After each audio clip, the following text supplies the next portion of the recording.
Bon, ma personne, à ton avis, quelle est la différence fondamentale qui existe entre les riches et les pauvres? La différence fondamentale qui existe entre les riches et les pauvres, c'est que les riches en savent beaucoup plus sur l'argent que les pauvres. C'est d'ailleurs la raison pour laquelle j'ai l'habitude de dire que c'est grâce à ce que tu sais que tu gagneras beaucoup d'argent, mais c'est aussi à cause de ce que tu ne sais pas que tu perdras beaucoup d'argent. Depuis que j'ai pris conscience de cet état de choses, je me suis mis à m'éduquer financièrement, je me suis mis à lire et il y a peu de temps, j'ai acheté ma première formation sur Internet qui porte sur 2 leviers d'enrichissement hyper puissants adaptés au contexte africain que je vais partager avec toi aujourd'hui dans cette vidéo.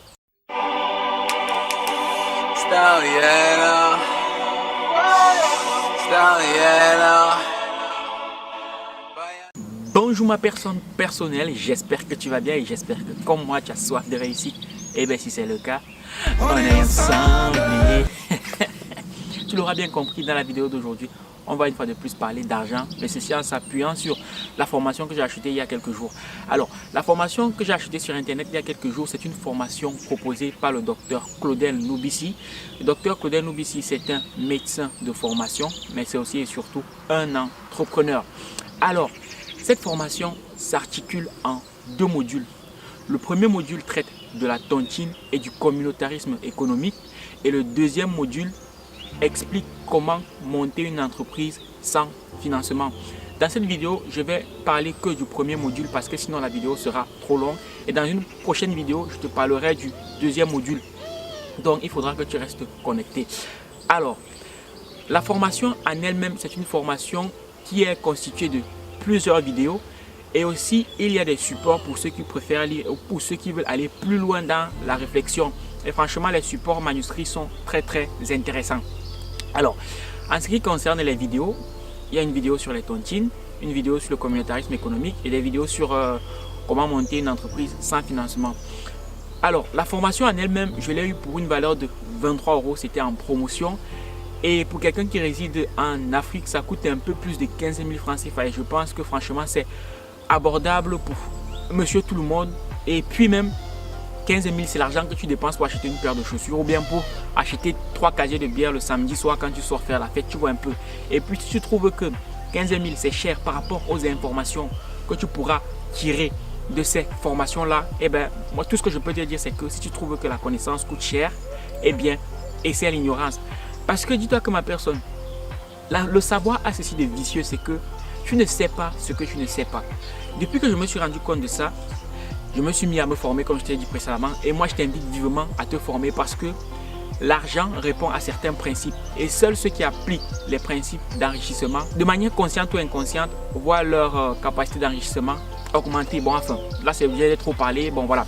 Pour en venir à la formation de Claudel portant sur la tontine représente un excellent levier d'enrichissement que beaucoup de personnes négligent parce que Claudel dans sa formation explique clairement que la majorité, pour ne pas dire tous les milliardaires du Cameroun appartiennent à des tontines. Il explique même que la majorité des banques, la majorité des grandes surfaces commerciales qui existent à Yaoundé, Douala, Bafoussam et tout ce qui va avec, ce sont des structures qui ont été construites à partir des tontines. Ce ne sont pas des mots qu'il dit en l'air parce qu'il donne des supports manuscrits qui expliquent un certain nombre de choses. Tu vois un peu. Et donc, il explique que la tontine a ceci de particulier, c'est que comme c'est un truc associatif et qu'il existe des critères d'inclusion, ceci dit, ce n'est pas tout le monde qui peut entrer dans une tontine. Pour adhérer à une tontine, il faut remplir un certain nombre de critères. Et une fois que tu as rempli un certain nombre de critères, tu auras droit à un certain nombre d'informations. Il explique justement que lui, il est dans des tontines dans lesquelles il a rencontré beaucoup de milliardaires. Et justement, dans la vie de tous les jours, c'est presque impossible de rencontrer ces milliardaires-là. Il n'y a que dans les tontines qu'on peut les rencontrer et qui sont assez facilement abordables. Et c'est dans les tontines que les informations sur les plus grosses opportunités sont transmises parce que ce sont des informations dites élitistes. Robert Kiyosaki l'explique aussi clairement dans son livre Père riche, Père pauvre lorsqu'il dit que les meilleures opportunités de business ne sont proposées qu'aux initiés. En gros, il faut que tu aies atteint un certain stade pour qu'on te propose ces opportunités-là. Mais ces opportunités-là ne passent pas à la télé, non. c'est du bouche à oreille. Et justement dans les tontines, tu peux rencontrer les messieurs qui ont justement ces informations-là pour qu'ils puissent te les transmettre, pour que tu puisses bénéficier de ces informations-là.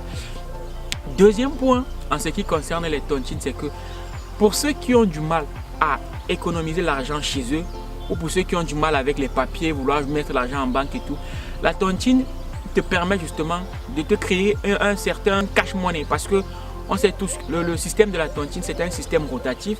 Donc, si nous sommes 20, il y a 19 personnes qui cotisent pour la 20e personne et c'est la 20e personne qui va bouffer. Donc, 19 personnes, 10 000, ça fait 190 000 qu'on va remettre à la 20e personne. Ça lui donne une liquidité cash de 190 000 pour pouvoir financer un projet.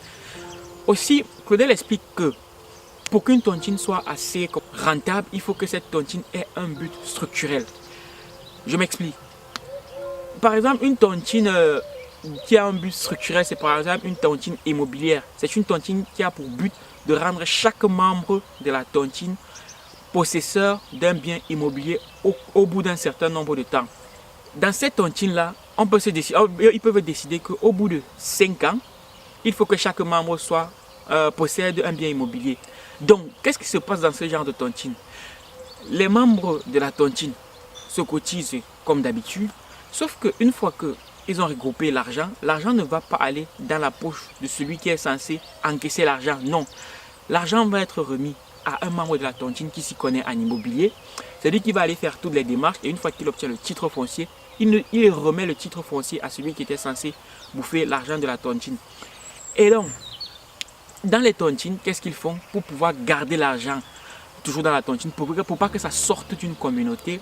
Ce qu'ils font, c'est que dans cette tontine-là, ils créent une base de données. Et dans cette base de données, qu'est-ce qu'il y aura? Il y aura le nom de chaque membre, mais aussi et surtout, il y aura la profession de chaque membre de la tontine. Qu'est-ce qui va s'en suivre? Ce qui va s'en suivre, c'est que si jamais moi j'ai envie de construire ma maison, j'aurai besoin d'un maçon. Donc, qu'est-ce qu'on fait? On va dans la base de données de la tontine et on recherche un maçon qui est dans cette base de données. Et une fois qu'on a trouvé le maçon, je remets le marché au maçon qui est dans la tontine et tu vois que l'argent reste toujours au sein de la tontine.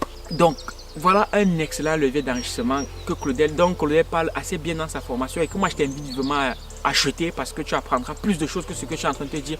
Moi, je te fais une espèce de résumé, je te parle des points qui m'ont beaucoup marqué. Et justement, au cours de la formation, Claudel explique un truc assez pertinent, c'est qu'il a un oncle milliardaire en francs CFA. Et donc cet oncle-là, en sillonnant les rues de Douala, il est tombé sur un terrain qui coûtait 750 millions de francs CFA. Il est certes milliardaire, mais il n'avait pas toute cette liquidité-là dans son compte en banque. Et donc il est allé voir le vendeur, c'était un mardi ou un mercredi, je ne sais plus trop, et lui a dit, bloquez-moi le terrain, je reviens samedi pour acheter ce terrain. Et donc, l'oncle de Claudel est allé dans sa tontine. C'est une tontine dans laquelle chaque membre cotise 20 millions chaque mois. Il est allé les voir et leur a dit, bon, j'ai besoin de 700 millions de francs CFA parce qu'il a réussi à négocier le terrain à 700 millions pour acheter un terrain. Et donc, une fois qu'ils se sont cotisés, son oncle est allé, il a acheté le terrain. Il est revenu avec les papiers du terrain. Ce qu'ils ont fait, c'est qu'ils ont laissé dormir le terrain. Le terrain, 2 ans plus tard, le terrain avait une valeur de 2 milliards de francs CFA. Ils ont revendu le terrain à 2 milliards de francs CFA. Et donc, ils se sont partagé l'argent au sein de la tontine. Tu conviens avec moi que la tontine, c'est un excellent levier d'enrichissement. Mais pour cela encore, il faut savoir comment s'y prendre. Bon, maintenant, en ce qui concerne le communautarisme économique comme un excellent levier d'enrichissement, je ne te cache pas que la première fois que j'ai entendu parler de ce concept, j'ai été très sceptique parce que je me disais, nous sommes dans un monde où les gens se sont battus pour qu'on puisse vivre ensemble. Pourquoi vouloir toujours enfermer les gens dans une communauté? Mais après mes réflexions, je crois que ce sont mes aînés qui ont raison. Tu sais aussi bien que moi que la communauté juive fait partie des communautés les plus riches du monde. Et une étude a révélé que l'argent d'un juif passe d'abord entre les mains de 22 juifs avant de sortir de la communauté. Donc il faut d'abord que l'argent ait atteint le but recherché au sein de la communauté avant de sortir de la communauté. Et donc Claudel, au cours de sa formation, explique le communautarisme économique à partir du système de fonctionnement biologique. Alors, chaque être humain a dans sa poitrine un cœur. Et l'un des rôles du cœur, c'est de pomper le sang aux organes environnants. Et une fois que le sang est arrivé à l'organe environnant, et bien ce sang est censé revenir au niveau du cœur quand tout se passe bien. Et donc, si à un moment donné, au niveau des vaisseaux qui sont censés conduire le sang, il y a une lésion, il y a une extériorisation du sang, c'est une hémorragie. Et si rien n'est fait pour stopper l'hémorragie, c'est la mort. Tu dois sans doute te demander c'est quoi le rapport entre le système sanguin et le communautarisme économique. Mais j'y viens. Dans toutes les communautés, il y a des gens qui travaillent. Le travail dans une communauté représente le cœur. Le cœur pompe le sang. Le sang représente l'argent dans une communauté. Donc, si dans une communauté, il y a toujours de l'argent qui sort du réseau de la communauté, eh bien, c'est une hémorragie argentique, je vais dire. Et si rien n'est fait pour stopper cette hémorragie-là, eh bien, la communauté va mourir économiquement. Et ça, les Chinois l'ont bien compris. Les Chinois, par exemple, sont rentrés dans le capital de Daimler. Daimler, c'est une société qui fabrique les moteurs de Mercedes. Et donc, les Chinois ont compris que, puisque beaucoup de Chinois conduisent des Mercedes, les Chinois se sont dit, il faut qu'on rentre dans le capital de Mercedes ici afin que, à chaque fois qu'un Chinois va conduire une Mercedes, puisqu'il va remettre de l'argent à Mercedes, mais comme les Chinois sont dans le capital de Mercedes, quelque part, de manière indirecte, un Chinois qui achète une voiture Mercedes, cet argent-là revient quelque part à un Chinois parce que si Mercedes fait de l'argent, les Chinois qui ont un capital à Mercedes, eh ben, ils peuvent tirer profit d'une partie de cet argent-là et utiliser cet argent-là pour pouvoir investir encore dans leur pays, pour pouvoir construire des infrastructures et tout ce qui va avec. Il en est de même pour Total. Donc, quand par exemple, nous, dans la communauté africaine, parce que la mode veut que nous, chez nous en Afrique, dès qu'on a un peu d'argent, on s'achète des baskets Nike, on s'achète un pantalon, je vais dire Gucci, on s'achète un sac Louis Vuitton. Tout cet argent-là, ça sort de la communauté.